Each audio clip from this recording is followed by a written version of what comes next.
পরিমাণ পদক্ষেপ নেওয়া আমরা খুবই গুরুত্বপূর্ণ এই সময় মনে করছি। পাশাপাশি আমরা এই সময় দেখতে পাচ্ছি যে রাষ্ট্র কি ধরনের হচ্ছে কি নিরপেক্ষ ভূমিকা পালন করছে।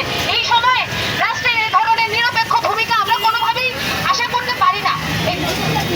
আমরা রাষ্ট্রের এই নিরপেক্ষ ভূমিকাকে মানে মনে প্রাণে ধিক্কার জানাই এবং পাশাপাশি আমরা মনে প্রাণে এই রাষ্ট্রের যে ব্যবস্থা, যে রাষ্ট্রের ব্যবস্থায় নারীরা রাতের বেলা নিজেদের সেফ ফিল করে না, রাতের বেলা না দিনের বেলাও কোনো সময় তারা কোনোভাবে নিজেদের সেফ ফিল করছে না। পাশাপাশি তারা হচ্ছে গিয়ে মরে যাওয়ার ক্ষেত্রেও তারা হচ্ছে গিয়ে তারা আগে নিজেদের ইজ্জতের কথা ভাবছে। তারা ভাবছে যে কিভাবে হচ্ছে গিয়ে তারা কিছুদিন আগে একটা কাহিনী আমার মনে পড়ছে যে হচ্ছে যেখানে একজন নারী আগুনে পড়ে যাবে, কিন্তু আগুনে পড়ার কথা সে চিন্তা না করে সে তার বোরখা খুঁজতেছে।